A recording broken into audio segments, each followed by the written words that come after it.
allo salaamaaleykum wa rahmatullahi taala wa barakaatu. mbokk yi maa ngi leen di ziare bu baax a baax a baax mbokki qul jaa alxaqu wa zahaqa albatil inna albatila kaana zahuqa. maa ngi leen di ziare bu baax a baax di am mbégte waa di jégalu nag ci fan yi yëpp géej gi ngeen ma gëj a dégg ma gëj leen a dégg yéen tamit waa nekk ci ay yitte yu xat-xat rek yu bare bari ñu ngi leen koy jégalu bu baax a baax a baax. waaw maa ngi déglu question yi incha allah jërë ngeen jëf. allo salaamaaleykum wa rahmatullah waa sëriñ Aboubacrin Diallo maa ngi lay ziare bu baax a baax a baax. waa laaj bi nga laaj am na solo mooy nan la déggee li nga xamee ni moom la l'ancien premier ministre du Sénégal di Idrissa Seck nekk aussi chef de parti. nekk un politicien waaye tamit ñu xamee ko ci ndaamal daaru mu nekk koo xamee ni politicien la bu ñu ràññee ci réew mi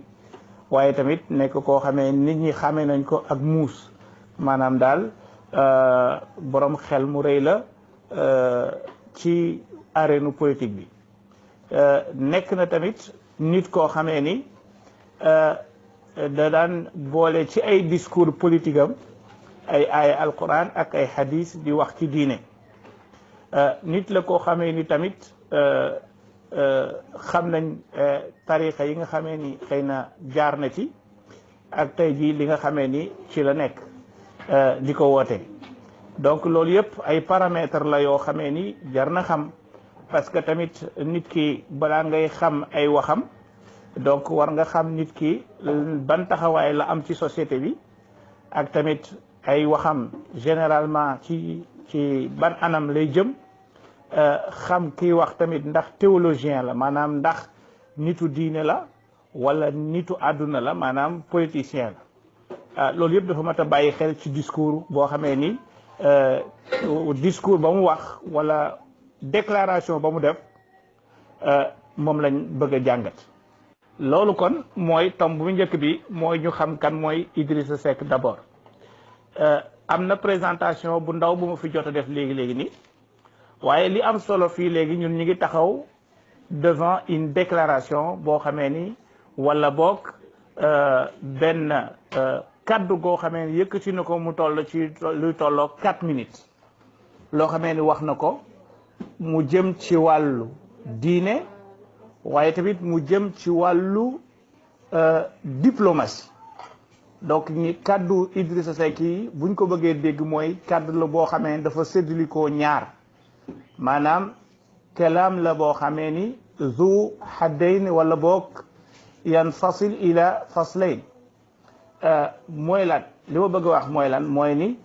am na koo xamee ni daana boole ci ay discours yi nga xamee ni discours politique la daana ci dugal alquran ñaareel bi mooy moom en tant que leader en tant que un sénégalais boo xamee ni ci wàllu politique la yëngu ci wàllu diplomatie la nekk donc wax na donc loolu liñ ciy mën a déggee mooy lii may bëgg a wax liñ ciy déggee mooy lan bi ci njëkk mooy benn nañu xam ni un théologien waxul c'est un politicien qui parle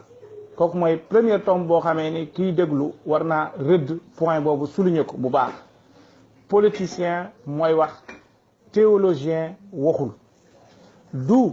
Mouhamed Galaye Ndiaye bi nga xamee ni moo demoon jànge ca université Al Azhar di wax bokk la ki nga xamee ni moo dem Sorbonne dugg science politique génn ñëw taxaw di wax ñaar ñooñu bu ñu waxee seen wax kenn ku ci nekk buñ ko bëggee peese dañuy xool ci yan balance ci yan mandaxe ak ci ban contexte waaye tamit xool aussi naka lañ mën a jàngate wax jooju ak naka lañ ko war a mën a dégg kon bu ñu jàppee ni ki wax ni benn du nitu diine waaye nag donte du nitu diine waaye daana dugal diine ci ay discours am li may njëkk a wax foofu mooy dégg naa ci ñi nga xamee ni balaa may ñëw man ci sama analyse personnelle dégg naa ci ñi nga xamee ni xëy na ñoo ko doon sànni ay xeer wala ñoo doon critiquer ay waxam ñu ni dafay jaxase diine ji ak politique bi. léegi man question bi may njëkk a laaj mooy nitu diine boo xamee nitu Sénégal koo xam ne politicien nga ngay wax ci politique di indi di ci dugal diine ñu bëgg laa xarab bu fekkee ni ñi lay xarab tamit dañuy xarab réew mi ndax réew mi du référé wu ci diine réewum laïc lañ yor pour ñoom politiciens yi waruñoo dugg ci diine ji maanaam waruñoo wax xuus ci diine ji bu saa yu ñuy politique waaye tamit buñ ko deful tamit ñu ne leen yéen ay laïc ngeen gëmu leen diine du seen référence bu ñu gisee koo xamee ni mooy dellu nag ci diine di ci indi ay aaya di wax ak nit ñi di wax ak ay jullit ñu ni ko non non non diine ji ngay wax nii waroo ko indi ci politique bi. donc il faut que sénégalais yi xam lan la ñu bëgg loolu mooy point bu njëkk bi mooy sénégalais il faut que ñu xam lan la ñu bëgg li may wax nii yëpp nag duggaguma ci discours bi li may def nii yëpp lu ñuy tuddee méta discours la méta discours mooy lan mooy discours boo xamee ni li may bëgg wax nii mooy la nekk ca ginnaaw wax ja te duggaguma ci biir wax ji. kon point bu njëkk bi mooy est-ce que nitu diine nitu politique war naa ci discours politique am est-ce que war naa dugali aaya ak hadis wala déet bu ko defee ñu xarab ko bu ko deful ñu ni gëmul diine ci tubaab yi la jànge bëggul diine du wax ci diine du seen référence tubaab yi ñooy seen biir il faut que ñuy wax kon maanaam li ma ci mën a déggee mooy dañoo bëgg nitub Sénégal di ab jullit ñu jur la ci diggante ñaari jullit waaye nga nekk politicien booy wax da nga war a sukkandiku ci ñoom Descartes ak ñoom Aristote ak ñoom Socrate ak ñoom Karl Marx ak ñoom Rousseau ñooñu ngay sukkandiku kon loolu dafa mel ne loolu lañ bëgg ñun kon bëggatuñu ñu dellu ci sunu pas-pas leneen li ci des mooy ki doon wax gis nañu ne ay nit yoo xamee ni jóg nañu attaqué ko directement ba am na ci sax ñoo xamee ni xaabaabal nañ ba génnee ko ci diine ji ma jàpp ni nag loolu wax ju garaaw la attitude bu garaaw la boo xamee ni ñun en tout cas ñun suufiyanke yi li nga xamee ni moom la ñuy attaqué toujours di ko xarabee sunu mbokk salafiste yi ak sunu mbokk wahabit yi nga xamee ni lu yëngatu ci ahlu tasawuf ñu ni kii génn ci diine ji takfir la ni mushrik nga maanaam la même attitude jikko jooju nga xamee ni ñoom moom lañu am ñoom wahabit yi vis-à-vis des soufis tey ci suufiyanke yi ñoom ñoo jóg jël attitude boobu di ko dal di ko tàppe ci kaw ay jullit kon ñu gis ni kon mawqif la boo xamee ni bu xatir la mawqif bu xatir la léegi est-ce que loolu war naa am wala warta am li nga xamee ni moom laa bëgg wax mooy ni kii nga xamee ni mooy Idrissa Seck bi mu waxee li mu wax ba pare benn xam nañu ni du conférence boo xamee da ko waajal parce que tamit nit ki balaa nga koy àtte ba dem di ko génnee ci diine ji wala ngay jël ay waxam di ko interpréter di ko yóbbu fu la neex di ko dégg nu la neex di ko yekk lu la neex au moins war ngaa teey ci ay waxam benn ñaar jéem a xool ay waxam nan lañ ko mën a déggee ci lu jub bu loolu mënta nekk nag nga soogay dem xool la mu wax nañ ko déggee ci lu jubul waaye balaa ñuy yegg foofa mooy man li ma jàpp ni mooy li borom xam-xam yi waroon na def mooy convoqué ko woo ko ci plateau defe naa ni nit ki balaa nga koy àtte au moins jox ko droit mu expliquer wu ci li mu doon wax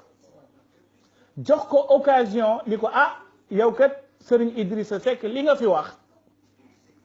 pour ñun garaaw na lool waaye comme 4 minutes la te yow politicien nga tu n'es pas un théologien qui parle te xam nañu ni diine ji maîtriser koo xamee ni am na ay njuumte yoo xamee ni xëy na war na laa mën a bañ a dal kon bi xusni dannina bihi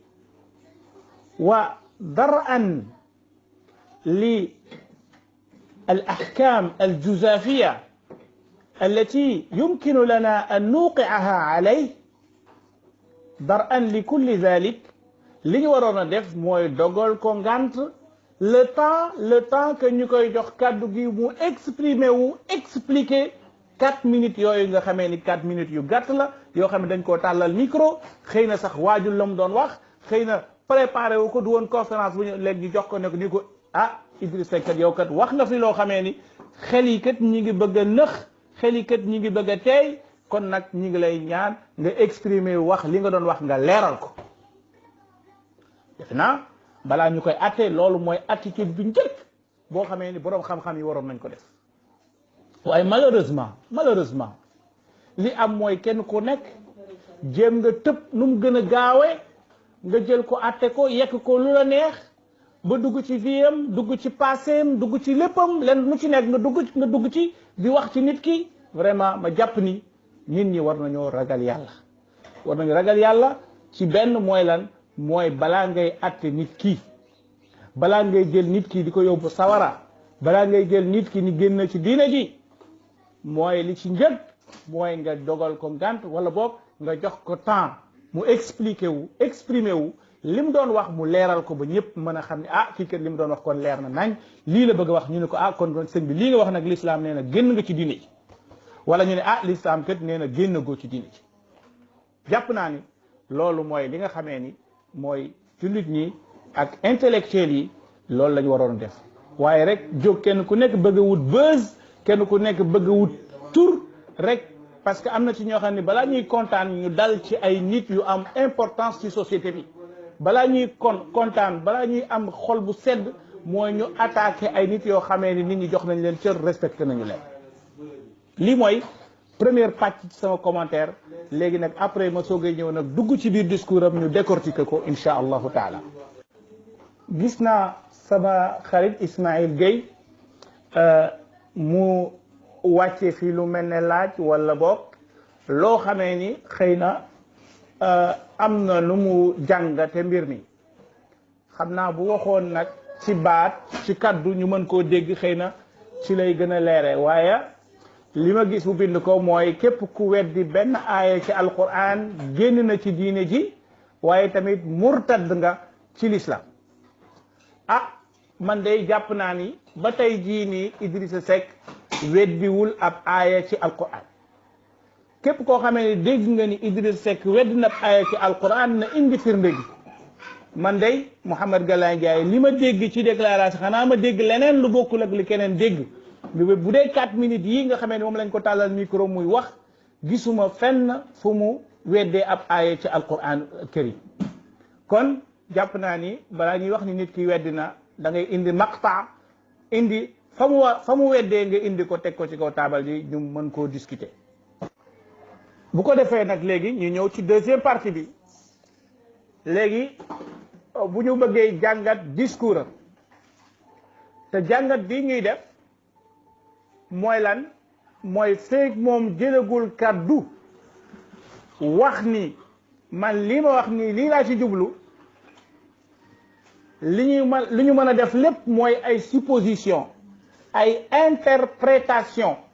ay tawilaat ak ay tafsiraat li qawlihi loo xamee ni amul lenn loo xamee ni mën naa nekk loo xamee ni lu qat'i la mën nañu wax ni lii la bëggoon wax exactement kon li ñuy wax lépp mooy sunu déggin ca la mu wax sunu déggin ca la mu wax ah sunu déggin nag mën naa bañ a nekk la Idrissa Seck wax waaye tamit mën naa nekk la mu wax kon li gënoon mooy ñu déglu ko mu expliquer wu surtout ñi koy attaqué nga xamee ni kenn ku ci nekk ñi ci bari am nañu plateau wala am na ci ñoo xamee ni am nañu plateau boo xam ne mënees na ko na woon a invité mu ñëw toog ñu ne ko ah Idriss yow kat démb wala bërki dem wax nga fi nangam ak nangam te jaxase nga xel yi parce que lii ngay wax kat lii ak lii ak lii ak lii lay nuróol kon sénégalais yaa ngi nii jullit ñaa ngi nii wax nga loo xamee ni xëy na dégguñu la yéem na leen am na nuñ ko déggee exprime toi maanaam waxal nit ñi dégg la leeralal li nga bëgg a wax kon defe naa ni loolu moo doon alxatwa al ula loolu moo doon jéego bu njëkk léegi nag li mu wax te ma jàpp ni sama mbokk arabisant yi ñi ci wax ñëpp ñi ci ma ci dégg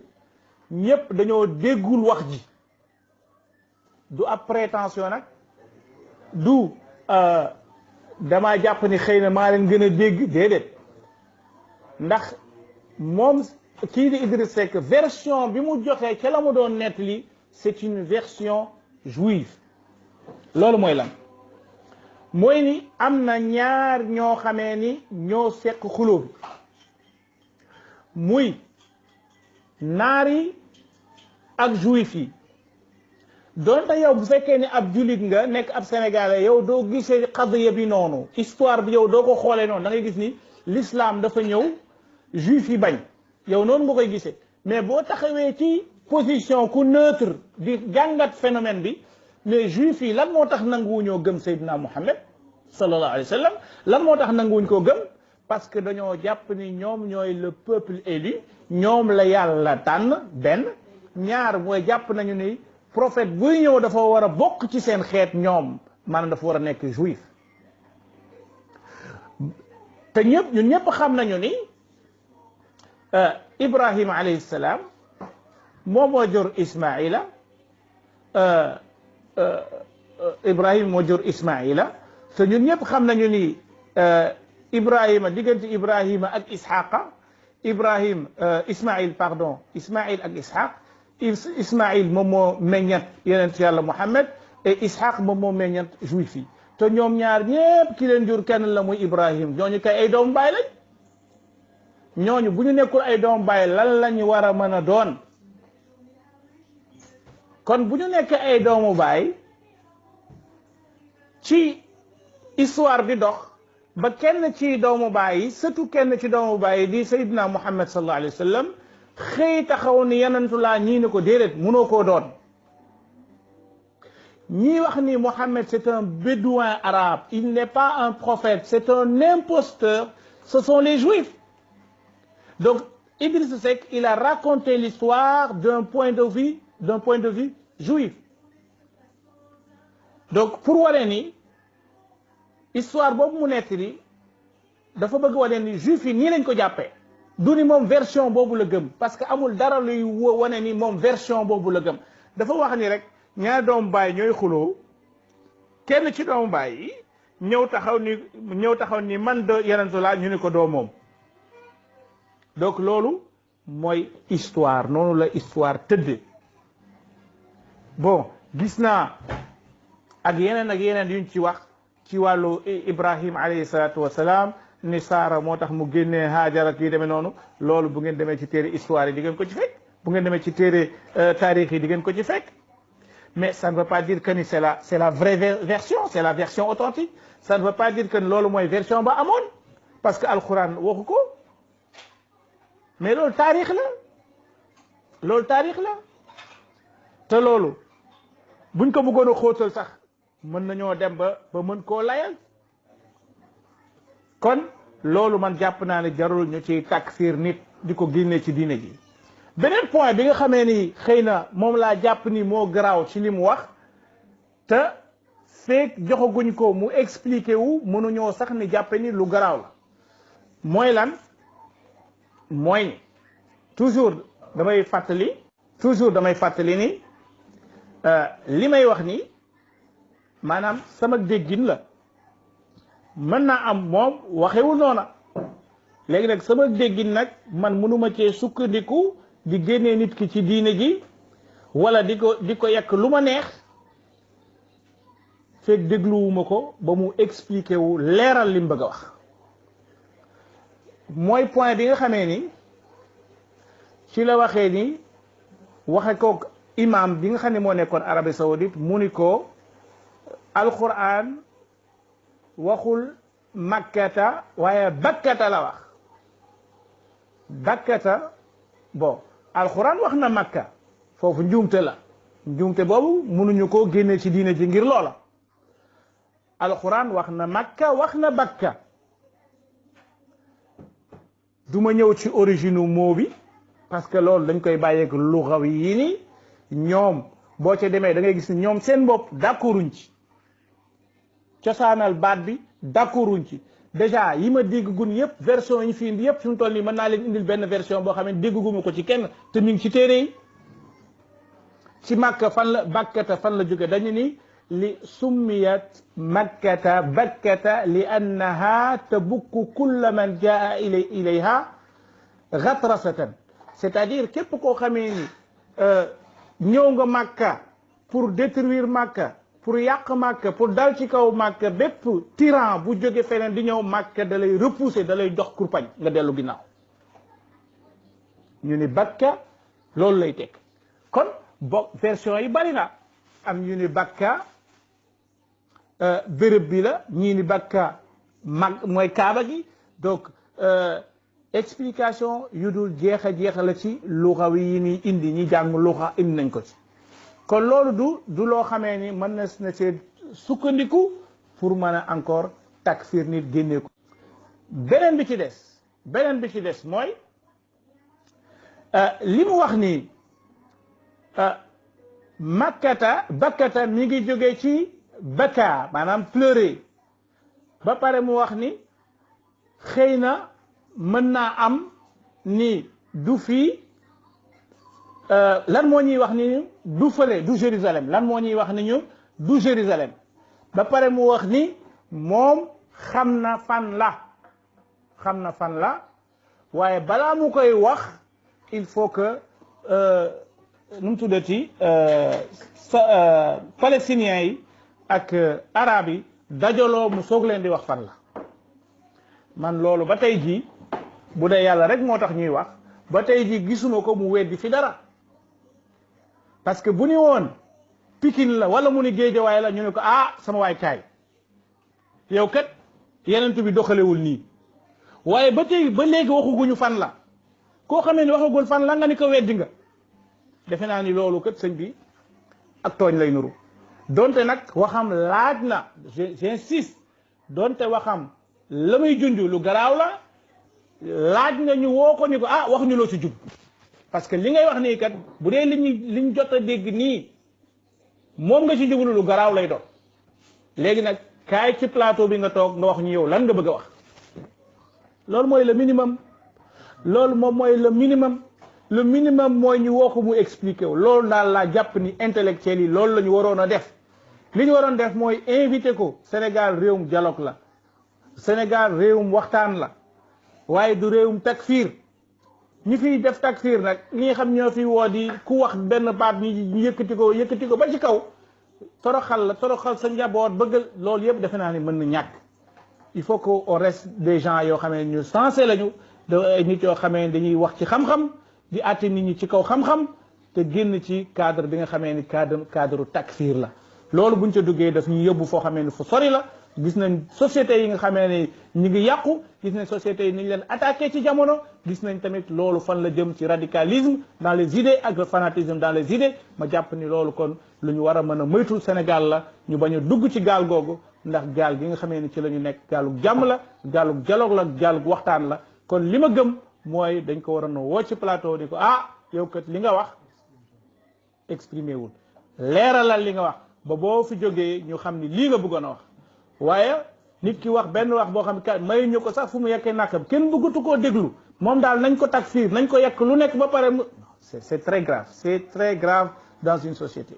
loolu deuxième bi mooy ni ku toll na Idrissa Seck bu waxee dañ ko war a tontu ci tàng-tàng bi déedéet du nit ki ak même bu amee cër ci société dafay wax rek ñu tontu ko ci tàng-tàng bi déedéet nit ki bu waxee bu laajee li mu wax bu dee ay tënk la xam nga Idrissa Seck damay wax ni il n'est pas un théologien loolu ñu bëri dañ koy fàtte du ab théologien donte day wax ay discours politique am di ci dugal ay aaya di wane ni dégg na dina ji xam na nag il n'est pas théologien kon ay waxam da ngeen koy yóbbu ca arène politique ba ngeen atte ji ko fa léegi nag lu mu wax ci diine ji ci lu garaaw ngeen woo ko ni ko yow kat wax nga lii ak lii ak lii léegi nag bëgg nañ nga leeral ñu lii ak lii bu ko defee ñu xamal la ne da nga juum du nii nangam ak nangam ak nangam la waaye du ñu tëb rek takfiir nit ki jóg rek di attaquer nit ki loolu sëriñ bi loolu bu fekkoon ne ku def lu mel noonu ñu ñëpp war a jóg dal ci sa kaw day garaaw dañuy dugg ci société bu garaaw la ñuy dugg dañuy dugg ci 17e siècle ak 16e siècle ci Europe nga xamee ni li ñuy tuddee mahakimu taftish di commencé dugg ci xelu nit ñi ak nit ñi discours bu ñu wax bu dëppoo la ñu jàppale tëj wala ñu génne la loolu c'est très grave loolu wahabiti yi ak salafis yi ñoo ko dese ñoom ñoo dese loola nit ki bu waxee dara dañ koy woo laaj ko loolu la diina wax gis nga même ñoom xalaaj sax xalaaj ci yow bañ koy àtte dañ koo convoqué mu ñëw donte politique lu bëri dugg na ca ba ñu def ca lañ cay def waaye nit ki dañ ko war a convoqué ba mu ñëw bu ñëwee ñu ne ko ah yow kat wax nga nangam est-ce que da nga ciy dellu wala waxal lii wala leeralal lii bu leeralee ba pare ñu soogee xam fan la ñuy taxaw ci moom man daal lii laa wax mooy waxuma ne li mu wax garaawul loolu aussi ñu bëri il faut que ñu xam li may wax mooy lan waxuma ne li mu wax garaawul dama ni pour ñu mën a xam gravité wala boog li mu wax ñu bëgg koo tuuma li ko attaqué dañ ko war a convoqué mu ñëw ñu ne ko leeralal li nga wax. allo salaamaaleykum wa rahmatullah waa sama sëriñ sama xarit ka donc maa ngi fàttali aussi que ni jëlaluma ko paar loolu il faut que ngeen xamee ni ñëwuma pour défendre Idrissa Seck je défends des idées ay xalaat lay défendre dama jàpp ne nit ki balaa ñu koy atte wala ñu koy attaqué di ko génne ci diine ji war nañ ko woo convoqué ko mu ñëw ñu wax ko li nga wax ni loo ci jublu kooku mooy benn ñaareel bi waxuma ni li mu wax garaawul wala boog li mu wax li mu junj waxuma ni mënees na cee dégg lu garaaw ba léegi waxuma ko dama ni nañ ko woo mu ñëw mu exprimer wu ci lii mu wax ndax lii mu wax kat mënees na cee dégg ay dégg yu garaaw ñetteel bi mooy ni musul wax moom Idriss Seck ni fi ñuy aje du foofu il faut que tamit ñu ragal yàlla tuuti il faut que nit ki la mu wax ñu jaaraat ca la mu wax musul wax ni fi ñuy aje màkka du foofa bakkata la wax il parle d'un concept il parle d'un mot qui se trouve dans le Coran benn baat bu nekk ci biir alxuraan baat boobu la wax ni moom xam na fan la te loolu mënees na ko wutal taawilaat yu bari mooy lan mooy ni moom mën naa wax ni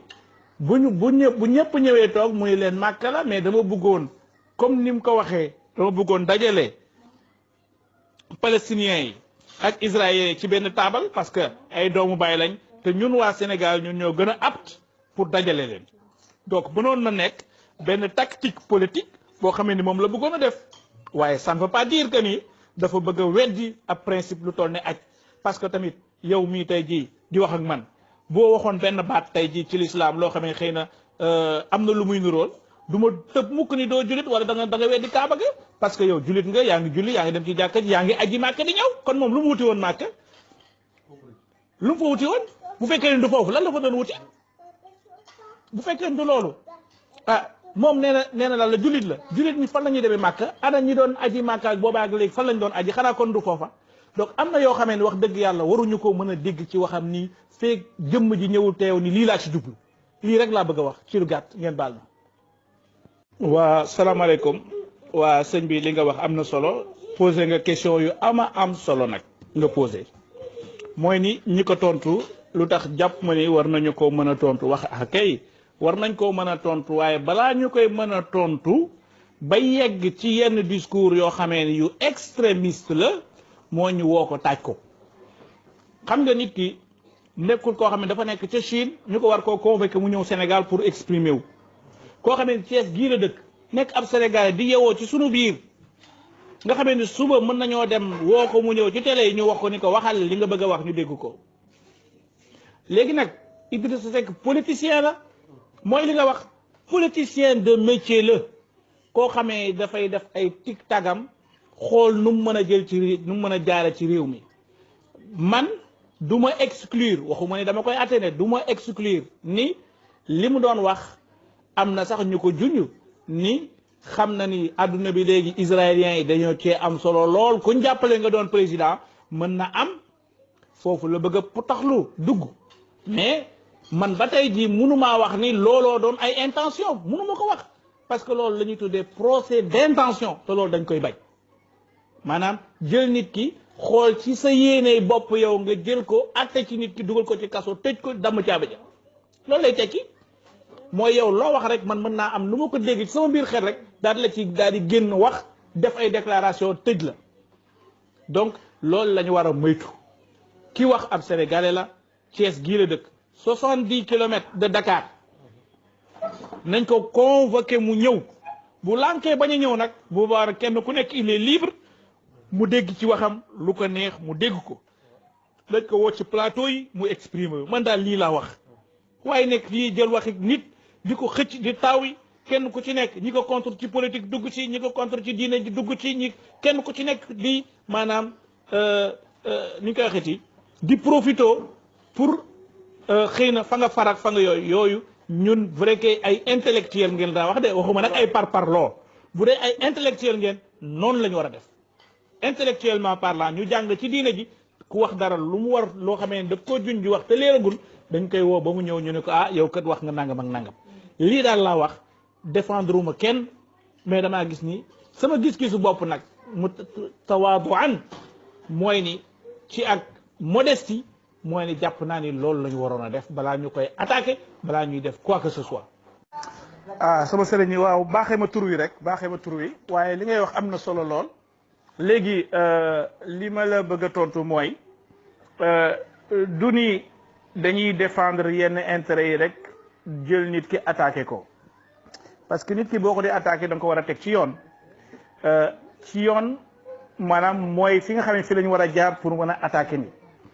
léegi nag Idriss Seck kon bu boobaa li nga wax nii mooy dañ koy yóbbu ca arène politique ba discrédité ko ci wàllu politique ne ko yow kat sénégalais yi nga bëgg a nax jaar ci diine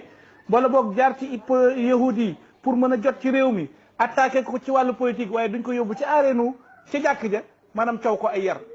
ni ko yow kat li nga wax génn nga ci l'islam donc ñaar yooyu la sénégalais yi war a ràññee un politicien qui parle sur la politique qui prononce un discours politique donc dañ ko war a yóbbu ca arène politique ba waa politique atte ko parce que lii muy def nii récupération lañ koy tuddee bu fekkoon ni dëgg li ma ko jàppee man ci politique li muy def nii moom la ñuy def récupération c'est-à-dire mbir mi yegg na fenn mu récupérer mbir mi ba pare nekk un